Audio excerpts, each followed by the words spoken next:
Ladies and gentlemen, this is Gamertag Radio. All right, so we have a special episode here at Gamertag Radio. This is their host, Danny Pena, and also joining me, the one and only Brittany. Should I call you blonde nerd or just Brittany still? You literally can call me anything you want, Danny. Oh, I have no fucks to give on this right, day. I'll call you Paris Hater. Yeah, that is my official legal name. That is what I'm going to get my name changed to. That's the perfect frame. Who has good opinions. Yes. Take that, Paris. Take that, Paris.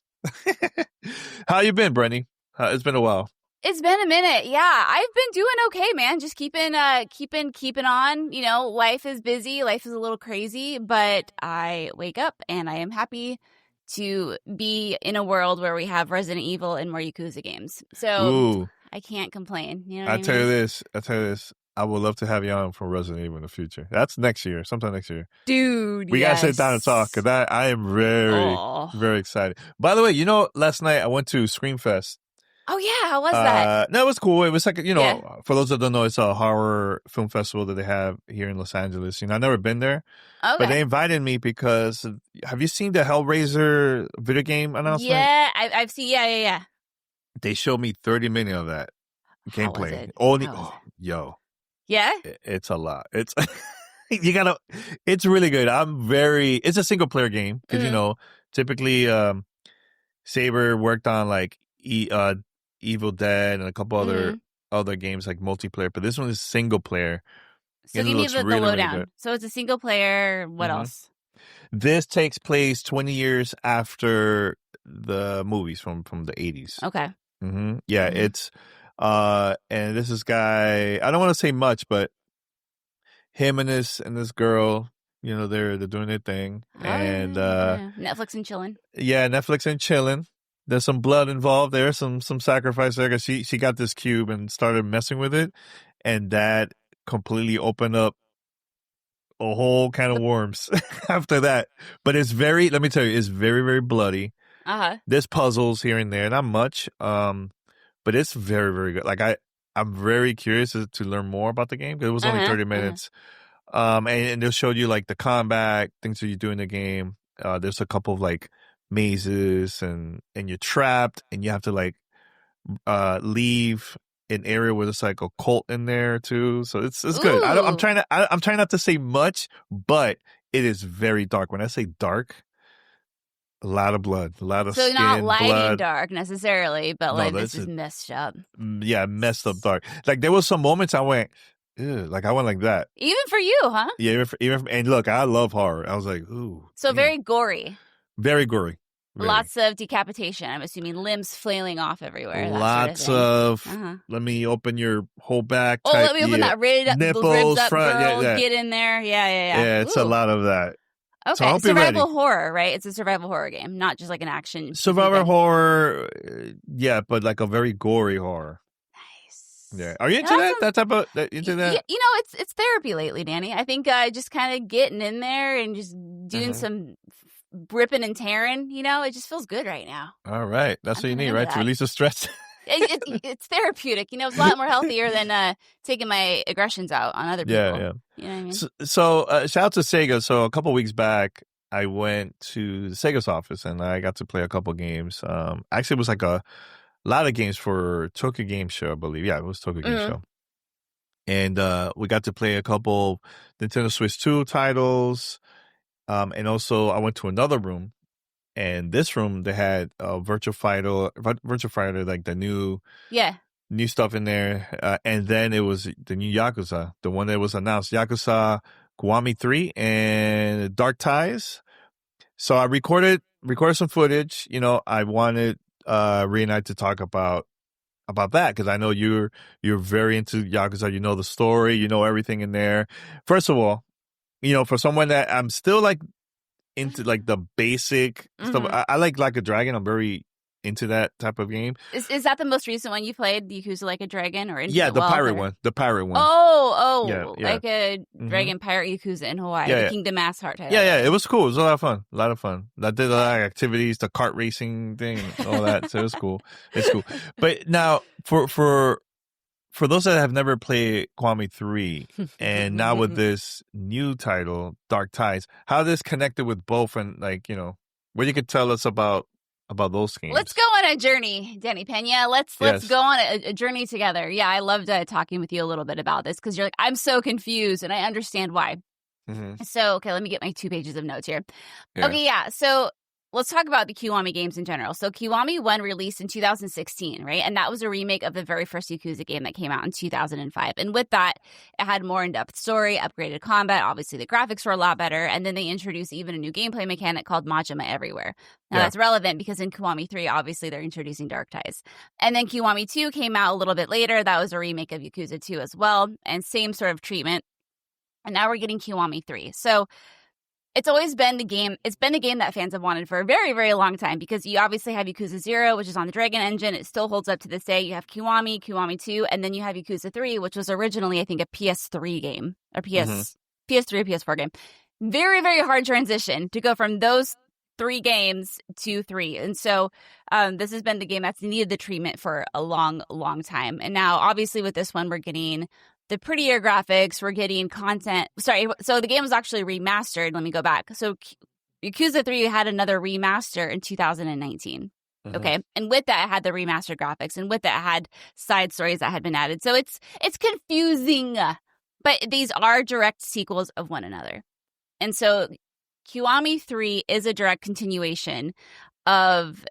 Is my thing still working? Is my camera working for you? Oh, you're going great. You're doing great. I'm doing great. Okay, I wanted to make sure because it was being kind of wonky on me, but we Don't got worry it about figured it. out. We're perfect. We're sailing pretty, ladies and gentlemen. Okay. Still looking great, Britt. Wonderful. Fantastic. Okay, so yes, we have Kiwami 3 coming next year. And so this is a direct continuation of Yakuza's story. It follows Kiryu. And he is just trying to leave the Yakuza life, Danny, as he always is trying to do. But fate is a cruel mistress. And it turns out that he just wants to live his life of opening an orphanage in the beautiful sandy beaches of Okinawa. He gets there and turns out that the land he is on is the dispute of a military/resort deal that is very, very shady. And they are trying to evict everybody. Turns out, you know, Yakuza are involved because of course they are, because Kiryu just cannot escape that life. And on top of all of that, the Tojo clan, which is the clan that he is from, who he has tried to separate himself from, is now having another who has the biggest dick contest. It's a big success and dispute, and who's going to be the next chairman, blah, blah, blah. So that is the premise of this game. Now, I don't want to talk too much about Mine, the character. Now, this is the character who is the star of Dark Ties. This is the new spin-off story. It is being touted as an actual standalone game akin to Like a Dragon, Gaiden, the Man Who Erased His Name, which I spent about, 30 hours in. So it's a whole ass thing. And this is incredibly exciting for lots of different reasons. Some of them, again, I don't want to go into because you really have to finish the story and see Mine's character arc from start to finish. But I will say he as a character is very unique. I don't think there's a lot of Yakuza characters that are written like he is. And the fact that he plays such a integral role in the Tojo clan and with other people involved. In the original game, he doesn't have a lot of character development, right? He's just this guy and he has a lot of conviction in what he's doing and why he's doing it. And I think that's why people tend to gravitate towards him because, you know, people in power, if they believe it, sometimes they can make you believe it too. And just a very, very interesting character. So I'll stop there. Does that answer your question? No, that's good enough. That's good. Now, I'll say this. Do you see yourself playing Dark Ties first because there's both in the one game? Do you see yourself playing that? Because I know you've already played Kiwami 3 previously, but the Dark Ties is a brand new story. Ooh, so. You know, I haven't thought about that. I did see when you were doing your demo that you chose to do Mine's story first. Now, as far as... You know, I think I'm going to. And the reason I think I want to do his story first is because obviously I know the story of Yakuza 3 and I have a general idea. Again, so people create this game, RGG Studio have come out and said they're not going to reimagine main story beats with this, but they are going to add more context and add more scenes that, quote, add depth and emotion to the story, which is, I've seen already examples of that in the footage that you shared. So knowing that the main story of 3, aka Kiryu's story, is not going to change that much, I think I'm going to do Mine's first because I want the context. Because Mine's story, my understanding, happens before 3. And it's going to show the rise of Mine and how he got to be who he is and the struggles he went through. And more, I think what more of any of us want to know is why. We just want more of the why. We want the context, which is what it sounds like they're adding in this. So I think I'm going to go with his story first. Now, I was curious to see what people had to say about the game. And look, the majority of people, of course, are excited. But there's going to be some that not happy that the changes of like certain characters, like their faces and stuff like that. I mean, for me, I get it when it's like a remake. Things has to change, so it could look more modern and, because remember, this game came out, what you said, during the PS3, 2009. Yeah, it's a very long time ago. Yeah. So of course they got to make some changes. What are your thoughts about that? Like being that they had to make some changes like that for the game? Yeah. And I don't think it's so much even a modernization reason why the game has been updated. So let's talk about it. So there are 3 main character recasts. And so a lot of the original voice actors from Yakuza 3 are coming back, obviously. 3 of the main characters have been recast. And not only have their faces now their faces are going to replace the faces that we've known and loved, the voices are as well. Mm-hmm. The one that first caused the most panties in a bundle was Rikia. So he is a beloved character that becomes very close to Kiryu in Yakuza 3. They start off with a rocky relationship, and in the end, it's one of the most memorable relationships in the entire series. It's something fans still talk about. It's something fans are still memed about. Fans still meme is what I'm trying to say. And part of his appeal, Danny, the part of the reason why everyone loves him is obviously he has really great character growth or whatnot, but he looks so dorky. It's part of his charm. He just looks like he's trying to be this tough, rough and tough Yakuza guy, and he has a really bad haircut, and he's goofy. And now he's being replaced by Tokyo Vice star Sho Kasamatsu, and he looks cool. And that's the problem, is he just looks cool. So the original faces in Yakuza 3 were just made up. They weren't based off of anybody. And so part of the reason that folks are upset is because they fear that that RGG might be trying to cause or just garner interest based off of celebrity popularity. And in doing so, you are taking a face of the beloved character, which quite frankly makes him in a lot of ways. And you're putting this other face on there, which is not a bad face. It's not a dig at the actor, but it just looks so standard. It looks like one of the NPC thugs you'd find walking around. He just has the cool slicked back hair and the furrowed eyes, and you could tell me he was an NPC and I would believe you. So that's one of the casting that, folks aren't super happy with. The other one is another character named Nakahara. I don't have too many feelings about that one. The other one, and I just learned this, and so I have to do my own research and dig into this, is there is a character called Go Hamazaki, and I loved his face in the original one. He just looks badass and he looks mean, and he's in Yakuza 4, and he has a continued role in that game. And I loved the way he looked because I felt like it fit his character. He has now been replaced with, I have his name on here. It doesn't matter. Also celebrity, or he's a well-known actor in Japan, is my understanding. I can't remember his name. Kagawa, I believe, is his last name. But apparently this guy has a sexual assault scandal. Sexual harassment scandal with a hostess. And I just found this out when I was preparing to do this show, so I have not looked into it. So I have been seeing a lot of folks trying to boycott that. I don't know where that stands as of this moment. That is the recasting snafu that is going on right now that, has garnered a lot of conversation. Here's the thing, though. In that case, the last person you mentioned, I think it's gonna be too late for Sega to actually make some changes. Like the recording is done, everything is done. Everything's done, and this character, continues, like I said, in Yakuza 4. So yeah. So that's kind of like complicated. That's part of the complicated, very, very complicated. And again, I need to look into it. Yeah, a little bit more. But I would say, that's kind of like the biggest scandal I've seen. The biggest concern I've seen is mostly related to the characters being recast. Because again, we love these characters for almost 20 years at this point. So to see them, and part of the excitement of a remake is you get to see these characters you've loved so much. It'd be like if you have Cloud in Final Fantasy VII Remake and he's like a brunette with long straight hair. You'd be like, what the hell's going on? This isn't not my Cloud, hashtag. But I don't think it's going to hinder the story all that much, but it was just a little disappointing. But you still see yourself actually want to play this game. Oh, are you serious, Danny? Okay. Yeah, well, I'm just saying, because, people, okay, here's the thing. I notice people will say a lot of things like, oh, I'm mad because there's something that probably they don't like, they don't agree, or something. But they still will play the game on the low, not say anything, like a lot of people will do that. I mean, I know the loudest voices are, often the ones that are bitching about stuff. Yeah. No, or they're not even into it at all. They just complain to complain. That's the other thing. Yeah, they never even played it before. They're like, what's Yakuza? What's a Kiryu? No, I am incredibly excited for this remake. There's a lot of things to look forward to in this. Obviously, you got to assume they were able to use the Like a Dragon assets from Hawaii to help them build Okinawa. It kind of just happened perfectly because Okinawa is this beautiful beachy town, really, really chill vibes. So I think that probably helps a lot with the development of this game. And there's some new little features. So for example, when you're playing as Kiryu and you're at your orphanage trying to live your very best chill life possible, which is ripped away from you violently because Kiryu's poor fucking fate.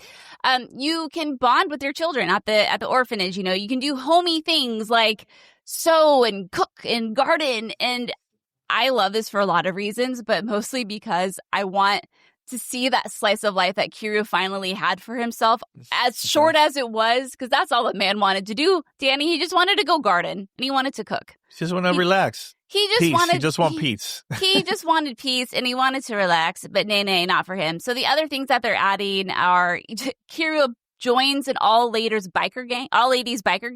Mm-hmm. Like what is that? How does that even happen? Apparently you can have combat, so you can customize your team members, choose weapons, train allies, and race through enemy territory, strategic missions. I don't know what the hell that means, but leave it to RTGs. Probably like a dragon cart thing. But yeah, he joins an all-ladies biker team, and that's brand new. That's interesting. Yeah, I mean, and that's just the kind of random shenanigans. And I'm really excited when we play as Mine. Obviously, we'll be in Kamurocho more to see what that version of Kamurocho looks like, especially through his lens. I did do a deep dive because that's just what I do with my life these days. As I watched your footage. Oh, you gotta mention which one. You gotta mention which one, though. Okay, which one? So I watched your footage from Kiryu's story. So it was when he was chopping wood, living his best life. Haruka comes over and she's like, oh no, we're getting evicted. I watched that scene side by side with the original because I wanted to see what had been changed. And a lot of the voiceover is still the same, but there are a few scenes that have been rewritten and revoiced that feel like they're more in line with the Kiryu that we know today. There's also a scene when Kiryu and Rikia are in Okinawa and they're getting ready to meet the boss for the first time. His name is slipping my name. But that scene is completely different in how it unfolds. And that made me feel very warm and fuzzy because I think that the scene in the remake more accurately, again, depicts Kiryu as we know him in the later games, and it shows more of that soul and that personality and that heart that he has, whereas in 3, it wasn't as evident based off of the scene that we saw. So there are some new rewritten scenes, new voice acting done, and it looks great. Besides, like, the character casting thing, which is probably just a little disappointing, it's not a deal breaker, obviously, and I gotta look into the other thing, but yeah, dude, it looks good. That's good. So excited. So when you say new scenes or something like that, where is it also the camera angles also? So the camera angles are mostly shot for shot, but this new scene has been completely redone. So for example, in the original game, Riki and Kiryu are going to meet the boss of the family that they're going to go meet. And they're walking through and Riki just kind of has these conversations with merchants and people working stalls. And through those conversations, you learn that the Yakuza in Okinawa, well, his crew anyway, are on good terms with the locals. And that lets you know that, okay, so these guys probably are decent. Even though we don't agree with what they're doing, they're decent humans. That same scene is retold differently in the remake. That involves a whole brand new fight. One of Kiryu's typical monologues is given, and you can see the respect for him start to grow in Rikia's eyes. So they're different, but they tell the same story, if that makes sense. I see what you're saying. Yeah. Now, I know you also got to see video for Dark Ties. Yeah. For those that don't know, I capture it, and I also wanted to show Brittany, like, hey, Brittany, I would love for us to have a conversation about this because I'm very curious to know your thoughts about this new story. and the look and all that stuff. So, your thoughts after seeing the footage I sent you of Dark Mine Eyes? is so beautiful, Danny. Oh, there Such a beautiful man.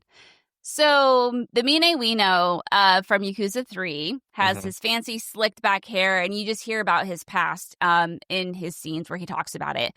In Kiwami, in the remake, we get a glance of him, and we get to play as him before he actually joins the clan, the Tojo. And so what that means is we see him sitting in Cafe Alps. He's talking with a private investigator because he witnesses something that has him very intrigued. And what that is he saw some of Daigo, who is the chairman or the soon-to-be chairman for the Tojo clan, some men sacrifice themselves for him. And he's like, whoa, because he just got royally screwed over out of his company. He doesn't trust people. He doesn't like people. But then he sees these people giving their life for another man. And he's like, what's going on? Like, you telling me that people actually can love someone so much that they will sacrifice their life for them. And he hyper-focuses on it. And somehow through that has him joining the Tojo clan or trying to get into the Tojo clan. And we get to see Kanda, who plays a very big role in Mine's story. And my biggest takeaway from all of this is, again, like I mentioned earlier, the character development we're going to see from these characters, I think, is going to be the most exciting part for me anyway. I love knowing why a character is the way they are. What are their motivations? What did they go through? And Kanda is the bald dude all tatted up. He comes out of prison and his little goons are there. And he is a bad man, Danny. Yeah, he is. He is. His attitude is a pain in the butt, but yeah. I noticed that. I noticed when he got out, he was just annoying the whole time. Oh, yeah. And he's he's just a bad guy. He talks about women terribly. He actually tries to assault one in the game. I think in the original, he was a character that you kind of love to hate. And even though some folks think he was a little shallow, he was written more shallow, I think he is an accurate representation of what the Tojo clan is at that moment. Because in 3, it's struggling. It's on the struggle bus. And you only have power-hungry douchebags like Kanda who are somehow being looked at as a person of power and authority when that's really not who it should be, right? It should be someone more like Kiryu. So I'm excited to see Kanda more, as much as I despise the man. I hate him so much, but I think he's a well-written guy. Now, Mine actually is the one I'm most excited about because he is actually funny. There's a lot of fan speculation, again, since 2009 about Mine and his relationship with certain characters. And is he just an evil Kiryu? You don't know. He's a funny dude, and you would never know it. He has a dry sense of humor. He makes funny quips and comments all to himself throughout the demo that you had. I was like, I never knew this guy was so funny. He was making me laugh. So it's little things like that I'm most excited about. He does have a combat style that's speedier than Kiryu, who fights more like a brick shithouse. He does have this new thing called Dark Awakening, so he has these hearts underneath his health bar, and as you punch people, it fills up, and then he kind of goes Super Saiyan, right? And then he gets this little animation, and then he gets stronger, and then you can fight him that way. But yeah, I mean, I'm excited to see what else Mine's story has other than just, a story, if that makes sense. I hope he has some side stuff I haven't seen. If he does have his own side stories, if he has other activities he can do. I know he can do, I think it was a photo thing. I know he can do karaoke, but what else? Like how deep into his brain can we get, Danny? That's what I want to know. Now, I was going to ask you the timeline of this. Like, how far between from Kiwami 3 and this story? Is it like same timeline, before, after? So Kiwami 3, so are you talking about Mine's story, Dark Ties? So Dark Ties, yeah. Okay, yeah. So this happens before Yakuza 3. So this tells how Mine went from businessman kicked out of his own business to the sole financial provider of the Tojo clan. And this tells how he got to that. In the original game, all we really got were, his like monologues and his story and like the things he would say in his cutscenes, but we never actually got to see it intimately. Like, we're going to be able to do that here. Yakuza 3 in general, it starts from 2007, and I think it skips ahead to 2009. But that was just Kiryu's story. Now, I believe Mine's story will also start in 2007 as well. But interesting. Oh yeah, it gets in the weeds, but yeah, No, it's good. We only have a couple minutes. Gotta have things to do in a few minutes.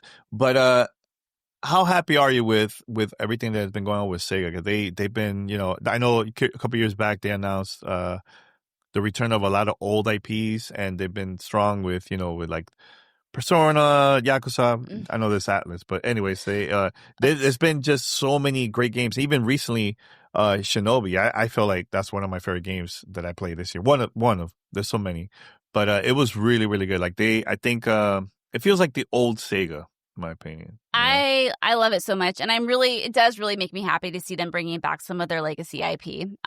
Crazy Taxi, and I think what they've done with Shinobi is really cool. I need to play it. I've heard nothing but fantastic things about it.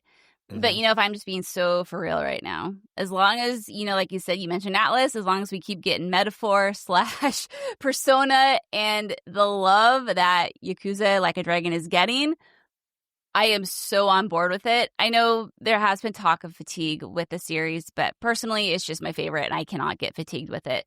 I just hope they keep finding success with what they're doing. It feels like I just kind of started getting into the series right when it really started picking up, right when it kind of got released on Game Pass into 2020. I think that's when that was. And ever since then, it's just more and more people are hopping on board. And I just think it's really good for the industry. I think it's really good for people to try games that aren't your traditional action adventure. And I think Yakuza is definitely not traditional action adventure. They blend like JRPG with I love how cuckoo bananas they are with everything. And I like that they're having success with it. That makes me very, very happy. So no complaints on my end is what I'm getting at. And I know it's important for teams to try new things. So I know like RGG is working on Project Century, which has another name now. But yeah, so it just makes me very, very happy. Yeah, I think I'm also excited. Like I'm a huge Sega fan since the 80s and 90s. And, I'm excited to see what's new. Like I know we got to see gameplay clips of Streets of Rage 4, Ultra Beast, Jet Set Radio, Crazy Taxi. Yeah. I'm very excited, especially to play Jet Set Radio because it's been over 2 decades now. Damn, it's been that long? Yeah, the last Jet Set Radio was Jet Set Radio Future for the original Xbox. I know they had like remake and not a remake. It's they re-released the old game again, but that's about it. There was songs mixing and everything, because it's licensed. But yeah, so I'm very excited to play Jet Set Radio. Actually, a couple months ago, they had the 25th anniversary here in LA. So there was so many fans that still excited for that game. And the original creators, they were there too. Wow. They did a Q&A. I got to meet them. I even thanked them like, hey, you're the reason is because I'm here doing the radio thing was because of Jet Set Radio, So that was my first. Well, let me ask game. you that same question. What about you? What do you think about what Sega's doing recently? It feels like the old Sega. Yeah. It feels like the old Sega. Yeah, I know that, they're doing pretty good with Sonic, and there was a lot of Sonic throughout the years. Yeah. But there was like a pause from Sega for a very long time where they were just releasing the same thing. And also they were releasing games on mobile. But this feels like the early days of Sega, like the Sega Genesis days, So like, I can't wait to play all these titles. And I think they're in the right path of like releasing legacy IPs, but still continue working on new stuff, like Metaphor, Persona's been a hit, Yakuza's been, years, but I would like to see more new stuff from them, but exactly. Feels good. It feels really, really good. Hell yeah. Yeah. Anything else, Britt? Anything else before we wrap it up? No, man. That felt lovely. I haven't been able to hop on a show and talk about Yakuza Like a Dragon since the pirate game, since my Majima game. Yeah. Pirate Yakuza in Hawaii. It's been forever, Danny. It's been forever. I feel hey, you're more than welcome to come and we could do breakdown whatever you want from these games, or any other game. I know in the future Resident Evil would love for you to come over here because I know you're a huge fan, and I'll tell Paris not to join. No, please have him on. Please. Oh yeah, okay. I'll absolutely. I'll tell him. Oh yeah. Little popcorn gallery. It'd be nice to have. By the way, any response from this last video he recorded at Obsidian? A message to you? I'm sorry. Lions do not concern themselves with the opinions of sheep, Danny. Oh, okay. Well, there you go, Paris. Yeah. All right, everyone. Brittany, for those that would like to continue following, I know you're going to be posting more about Yakuza in the future on your socials. Or even, I know you have a YouTube channel, too. Anything you would like to promote? No, right now, I am just doing life. But when I do have fun things to update y'all on, you can find me on X. That is @BlundNerd, or Instagram. That's mostly where I'm posting these days. And if I do start posting anywhere else, you will be able to find the links there. Because that was my first go-to. Danny. Awesome. I'm on Blue Sky, too. I like that place. That's fun. You're everywhere. Your YouTube channel here and there, you've been posting stuff? A little bit here and there. It's been a minute, but more of like the quick, silly, like few minute videos I'll post. Yeah. Extra. It's all good. So make sure to follow Britt shout out to there. And also thanks to Sega for inviting me and giving me the opportunity to record some footage, man. So it was the perfect footage to show Britt for us to talk about this. I literally, Danny, I popped a bag of popcorn when I was watching it. Oh, so you were taking notes. 2 pages of notes. It felt so good. So good, thank you. Good. No problem. All right, everyone. Until next time, we're out. Bye. Bye. Yay.